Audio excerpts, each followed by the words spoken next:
अशामच नव्हे तर समाजात अशी अनेक मुलं आजवर आहेत ज्याला खऱ्या अर्थानं शाळेची गरज आहे, शिक्षणाची गरज आहे. पण काय होतं, शिक्षणाचं महत्व या मुलांपर्यंत, त्यांच्या पालकांपर्यंत पोहोचतच नाही. सर्व शिक्षा अभियानांतर्गत शासनाने अनेक योजना राबवलेल्या आहेत. केवळ मुलगेच नव्हे तर मुलीला सुद्धा शासन या शिक्षणाच्या प्रवाहात आणण्याचा कसोशीनं प्रयत्न करत आहे. शिक्षणाची महती फार मोठी आहे. शिक्षण ही काळाची गरज आहे. शिक्षणाशिवाय पर्याय नाही. आणि मला असं वाटतं आपण सगळ्यांनी हे ओळखलं पाहिजे. मला काही दिवसांपूर्वीच पूर्वानं श्यामबद्दल सांगितलं त्याप्रमाणे मी मुख्याध्यापक सरांना भेटलो.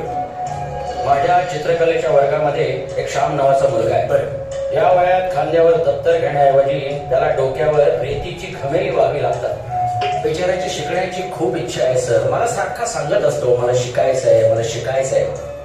तर मी काय म्हणतो, आपल्या सर्व शिक्षा अभियानांतर्गत त्याला आपल्या या शाळेत प्रवेश देता येईल का? ठीक आहे सर, मी शाळेच्या संचालक मंडळाशी बोलतो आणि आपल्याला कळवतो. आणि शासनाच्या कायद्यानुसार सर्व शिक्षा अभियानांतर्गत परिसरातल्या 14 मुलांचा प्रवेश या शाळेसाठी आम्ही निश्चित केलाय.